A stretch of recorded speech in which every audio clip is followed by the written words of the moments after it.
24 যদি আমাদের কলিজার এক অংশ হয়, 71 আমাদের কলিজার আরেক অংশ। হ্যাঁ, যেই রাজনীতি গণরুম চালু করে, যেই রাজনীতি গেস্ট রুম চালু করে, যেই রাজনীতি আদুভাই তৈরি করে, আমরা সেই রাজনীতি চাই না।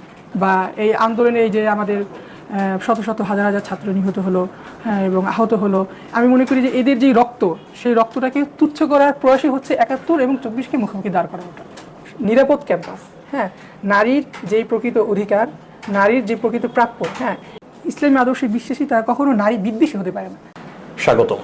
সবুজ বাংলার বিশেষ আয়োজন ডাকসু নির্বাচন 2025-এ স্বাগত জানাচ্ছি আমি সাইফ আশরাফ। ঢাকা বিশ্ববিদ্যালয় কেন্দ্রীয় ছাত্র সংসদ বা ডাকসুকে বলা হয় বাংলাদেশের রাজনীতির সূতিকাগার। এখান থেকে জন্ম হয়েছে দেশ বরেণ্য অনেক রাজনীতিবিদের। সেই ডাকসুর আরও একটি নির্বাচন আসন্ন। সময়ের আবর্তে নতুন প্রজন্মের ভাবনায়, চিন্তায় আর দেশের রাজনীতির প্রেক্ষাপটে ডাকসু নির্বাচন এখন পেয়েছে নতুন এক মাত্রা। ডাকসু নির্বাচনের প্রার্থীদের নিয়ে সবুজ বাংলার বিশেষ আয়োজনে আজ কথা বলবো কেন্দ্রীয় সংসদে ইসলামী ছাত্র আন্দোলন সমর্থিত সচেতন শিক্ষার্থী সংসদ প্যানেলের কার্যনির্বাহী সদস্য পদপ্রার্থী রেজাউল করিমের সাথে, যিনি বিশ্বাস করেন শিক্ষার্থীদের মৌলিক অধিকার, আবাসন, স্বাস্থ্য, খাদ্য ও একাডেমিক সুযোগ সুবিধা বৃদ্ধি করা গেলে ঢাকা বিশ্ববিদ্যালয়কে শিক্ষার্থী বান্ধব বিশ্ববিদ্যালয় হিসেবে গড়ে তোলা সম্ভব হবে। আমরা জানতে চাইব তার পরিকল্পনা, ইশতেহার এবং শিক্ষার্থীদের জন্য বাস্তব করণীয় নিয়ে। রেজাউল, ডাকসুতে অংশ নেওয়ার সিদ্ধান্ত কেন এবং পরিকল্পনা কি আপনার? জি, অনুষ্ঠানের শুরুতেই আমার ভাই, প্রিয় ভাই সাইফ আশরাফ ভাই, আমি আপনাকে ধন্যবাদ জানাচ্ছি যে আজকের এই সুন্দর একটি প্রোগ্রামে আপনি আমাকে ইনভাইট করেছেন এই জন্য। তো ডাকসু আসলে আমাদের সবার কাছে একটা স্বপ্নের মতো। বিশেষ করে যেই সংসদটা নিয়মিত হওয়ার কথা ছিল, সেটা আমরা দেখেছি যে বিগত সময় প্রায় 28 বছর পরে হয়েছে 2019 সালে। তো সেখান থেকে আলহামদুলিল্লাহ এই প্রথম বর্ষে উঠি যে আমি এরকম একটা ডাকসুর দেখা পাবো, এটা আসলে আমার কাছে একটা স্বপ্নের মতো। তো আপনি জিজ্ঞেস করছেন যে ডাকসুতে অংশ নেওয়ার সিদ্ধান্ত কেন। আসলে আমি মনে করি যে আসলে আমি ডাকসুর যারা শিক্ষার্থী আছেন, যারা এখানে ভোটার আছেন, তাদের একটা বৃহৎ অংশের আমি প্রতিনিধিত্ব করছি। হ্যাঁ, যে আমি যে সমাজ থেকে আসছি, আমি যেই অবস্থান থেকে আসছি, বা আমার যে চিন্তা এবং আদর্শ, হ্যাঁ, আমি মনে করি অনেক বিশাল একটা সংখ্যক শিক্ষার্থী এই একই ধারণা, একই লালনা পোষণ করে, এবং আমি মনে করি যে তাদের এই সমস্ত চিন্তা চেতনার সাথে আমার যে মিল, এই দৃষ্টিকোণ থেকে আমি তাদের জন্য কাজ করতে পারবো, এই ভাবনা থেকেই আসলে আমার এই ডাকসু নির্বাচন। আপনার ইশতেহারে কোন বিষয়গুলোকে আপনি গুরুত্ব দিয়েছেন?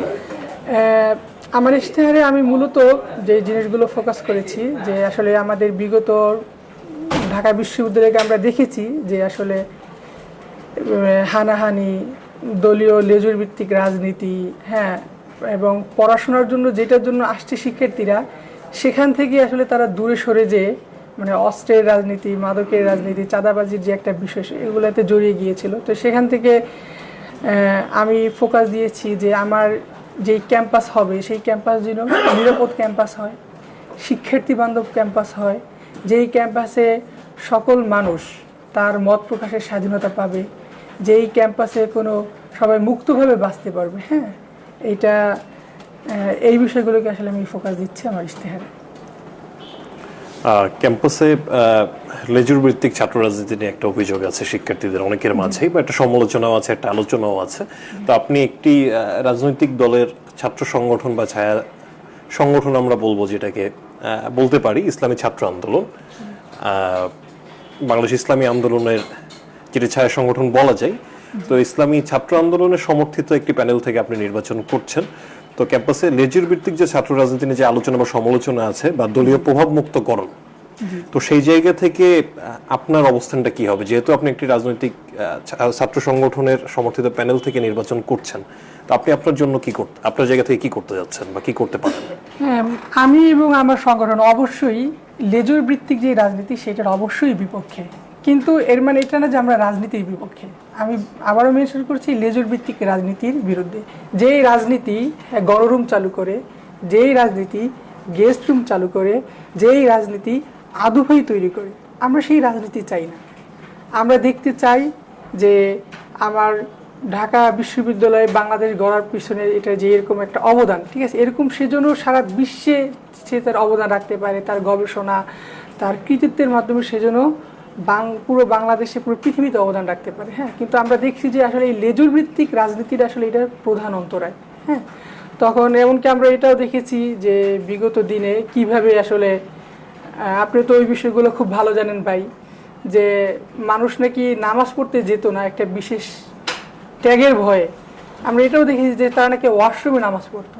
তাই আমি মনে করি যে এগুলো আসলে ক্ষমতাসীনদের যেই রাজনৈতিক আশ্রয় প্রশ্রয় এগুলোর কারণে এটা ঘটছে। কিন্তু সুষ্ঠু রাজনীতির চর্চা যদি আমাদের ক্যাম্পাসে হয় বা হতে পারে, তাহলে আমি মনে করি যে এই সমস্ত সমস্যা থেকে আমাদের উত্তরণ ঘটবে এবং আমরা ঢাকা বিশ্ববিদ্যালয়কে আরও ভালো জায়গায় আমরা নিয়ে যেতে পারব।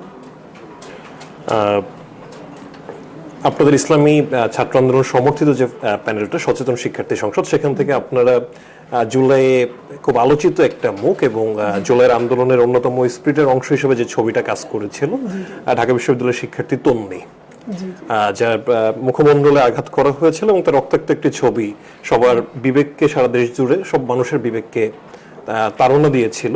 তো সেই তন্নির এবার ডাকসু নির্বাচন করছে এবং আপনাদের সব প্যানেল থেকে ওই পদটি শূন্য রাখা হয়েছে এবং তাকে সমর্থন জানানো হয়েছে। কিন্তু আরেকটা বিষয় সামনে আসছে, সেটা হচ্ছে ছাত্র শিবিরের প্যানেল থেকে নির্বাচন করছে জসিম, যিনি জুলাই আহত এবং তার চোখ হারিয়েছেন। তার ক্ষেত্রে আপনারা সমর্থন দেননি। তো এখানে দ্বিচারিতার একটা সুযোগ আসছে কিনা, বা আপনি এটা কিভাবে ব্যাখ্যা করবেন? হ্যাঁ, আসলে এখানে দ্বিচারিতার কিছু নেই। আমার দল চাইলে যে কোনো জায়গায় প্রার্থী দিতে পারতো, কিন্তু আমরা বাংলাদেশ ইসলামী ছাত্র আন্দোলন সমর্থিত সচেতন শিক্ষার্থী সমাজ, তারা ওই যে তন্নি আপুর যে অবদান, হ্যাঁ, সেই অবদানের প্রতি সম্মান রেখে আমরা আসলে তাকেই সমর্থন করেছি এবং আমাদের যে পূর্ব ঘোষিত প্রার্থী ছিল আমরা তাকে প্রত্যাহার করেছি। এখন জসিম ভাইয়ের জায়গায় ওই জিনিসটা হতে পারতো আসলে। এখন আমি মনে করি যে আসলে এটা কেন হয় না, আমার সংগঠনই ভালো বলতে পারবে। তবে আমি ব্যক্তিগত জায়গা থেকে মনে করি যে আসলে এটা আরেকটু সুন্দর দেখাতো। আসলে তন্নি আপু বলেছে যে সে অনুগ্রহের জয় চায় না, সে প্রতিযোগিতা করে জিততে চায়। হ্যাঁ, তো আমরা মনে করি এটাই হওয়া উচিত। তারপরও আমি মনে করি যে জসিম ভাই, তাদের প্রতি আমাদের সহানুভূতি ভালোবাসা অবশ্যই থাকবে, কিন্তু আমি মনে করি তিনিও এইরকম নির্বাচন করেই জিততে চান এবং এইটাই তার জন্য অনেক বেশি সম্মানজনক। রেজাউল, আপনার সাথে আলোচনা হচ্ছিল, আপনিও যে একজন জুলাই আপনি যোদ্ধা হিসেবে ছিলেন, যাত্রাবাড়ি থেকে আপনি আন্দোলনে অংশগ্রহণ করেছেন। তো ইসলামী ভাবধারা যে ছাত্র সংগঠনগুলো আছে তাদেরকে নিয়ে যে একটা প্রশ্ন আছে, ৭১-এর ক্ষেত্রে অবস্থানটা কি? এবং অনেক ছাত্র সংগঠনের ক্ষেত্রে এমনও অভিযোগ আসছে যে তারা ২৪কে প্রাধান্য দিচ্ছে, ৭১কে পিছনে ফেলে। আপনাদের অবস্থানটা কি ৭১ ও ২৪ নিয়ে? খুব সুন্দর প্রশ্ন ভাই। যে আসলে এই বিতর্ক একেবারেই অনুচিত। ২৪ যদি আমাদের কলিজার এক অংশ হয়, ৭১ আমাদের কলিজার আরেক অংশ। হ্যাঁ, আমরা আসলে দুইটাকে একটার একটা বিপরীত দেখি না, আমরা মনে করি একটা আরেকটার পরিপূরক। আমার বাপদাদা করছে ৭১, আর আমার নিজের কৃতিত্ব ২৪। তো এটা স্বাভাবিকই, আমার যে নিজের কৃতিত্ব সেটাকে আমি বেশি ফোকাস করতে যাবো, তাই না? তো আমি মনে করি ভাই যে এটা আসলে আরেকটা জিনিস আমরা দেখেছি যে আসলে ৭১কে উপজীব্য করে, ৭১কে ফোকাস করে আসলে দীর্ঘদিন বাংলাদেশে এমন একটা সংস্কৃতি রাজনীতি চর্চা ছিল যে ভিন্নমত হলেই যেন কেমন ট্যাগ দেওয়া যায়। হ্যাঁ, এবং এটা নিয়ে যেটা বলে চেতনা ব্যবসায়ী, সেটাও কিন্তু আমরা দেখেছি। তো এক্ষেত্রে যারা এইসব প্রশ্ন উত্থাপন করে ৭১ এবং ২৪কে মুখোমুখি দাঁড়া করে দিতে, আমি মনে করি আসলে যে তাদের মতলব খুব একটা ভালো না। হ্যাঁ, তাদের এটা যৌক্তিক অবস্থান থেকে তো এটা দাঁড়া করা শুধুমাত্র বিরোধিতার জন্য বিরোধিতা, বা এই আন্দোলনে এই যে আমাদের শত শত হাজার হাজার ছাত্র নিহত হলো, হ্যাঁ, এবং আহত হলো, আমি মনে করি যে এদের যে রক্ত, সেই রক্তটাকে তুচ্ছ করার প্রয়াসই হচ্ছে ৭১ এবং ২৪কে মুখোমুখি দাঁড় করানো।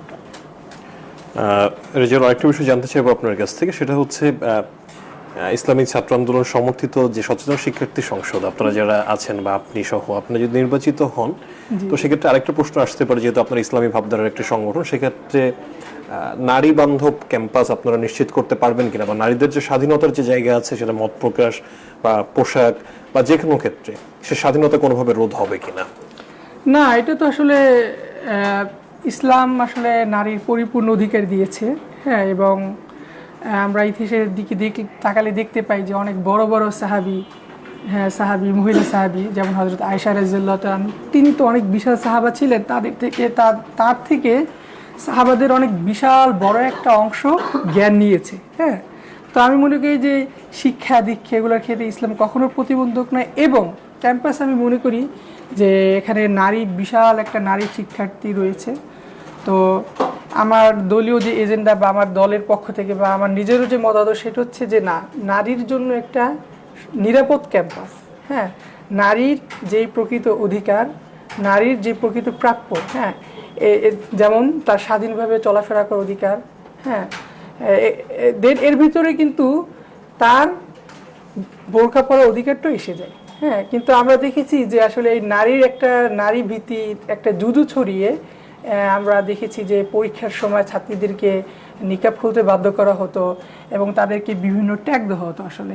তো এগুলো আসলে উচিত না। এবং আমি মনে করি যে আসলে আমার যে দল, তারা নারী বান্ধব। কারণ নারী ছাড়া তো আপনি উপায় নেই, আপনার অর্ধেক নারী, তাই না? এবং আল্লাহ রাসূল সাল্লাল্লাহু আলাইহি ওয়াসাল্লাম সুস্পষ্টভাবে নারীদের অধিকারের কথা বলে গিয়েছেন। হ্যাঁ, আমরা মূলত যারা ইসলামী আদর্শে বিশ্বাসী, তারা কখনো নারী বিদ্বেষী হতে পারে না। হ্যাঁ, এটা সম্পূর্ণ অপপ্রচার আমি মনে করি আসলে। না, কিন্তু আপনি যেমন হচ্ছে হিজাবি পর্দানশীল যারা আছেন তাদের পক্ষ নিয়ে কথা বললেন, কিন্তু দেখা যাচ্ছে যে যারা হচ্ছে একটু পোশাকের স্বাধীনতা চাই, সেক্ষেত্রে তাদেরকে নিয়ে আপনাদের অবস্থান কি হবে? এখন সেখান থেকে আমার অবস্থান হচ্ছে যে তিনি ব্যক্তিগতভাবে স্বাধীন, তাকে আমি ফোর্স করতে পারি না। হ্যাঁ, তার যা ইচ্ছা তা পড়বেন। বাট আমরা জানি যে আসলে আমাদের দেশের একটা 1000 বছরের সংস্কৃতি, কৃষ্টি কালচার বা দেশের যে একটা সংস্কৃতি গড়ে উঠেছে, হ্যাঁ, আমি মনে করি যে আসলে সেই মূল্যবোধকে ধারণ করে আসলে আমরা মানুষকে পরামর্শ দিতে পারি। কিন্তু বাকি এটা তার ব্যক্তিগত স্বাধীনতা, তার সম্পূর্ণ নিজস্ব ব্যাপার। এখানে কোনো জোর জবরদস্তি এই টাইপের কোনো সুযোগ আমি দেখি না। ধন্যবাদ আপনাকে। আপনার পরিকল্পনা এবং আপনার প্রতিশ্রুতি এবং আপনার চিন্তা শিক্ষার্থীদের মাঝে কতটুকু প্রভাব ফেলবে এবং শিক্ষার্থীদের কাছে কতটুকু গ্রহণযোগ্য হবে তা নির্ধারণ করবে নির্বাচনের ফলাফল। আপনার জন্য রইল শুভকামনা। নির্বাচনী প্রচারণার মাঝেও এই ব্যস্ত সময়ের মধ্য দিয়েও আমাদের সবুজ বাংলা পরিবারকে সময় দেওয়ার জন্য আমাদের সবুজ বাংলা পরিবারের পক্ষ থেকে আপনাকে শুভকামনা জানাচ্ছি। প্রিয় দর্শক, এই ছিল ডাকসু নির্বাচন 2025 নিয়ে সবুজ বাংলার বিশেষ আয়োজন। এতক্ষণ আমাদের সঙ্গে কথা বলছিলেন ডাকসুর কেন্দ্রীয় সংসদের ইসলামী ছাত্র আন্দোলন সমর্থিত সচেতন শিক্ষার্থী সংসদ প্যানেল থেকে কার্যনির্বাহী সদস্য পদের প্রার্থী রেজাউল করিম। এতক্ষণ আমাদের সাথে থাকার জন্য আপনাদেরকে ধন্যবাদ।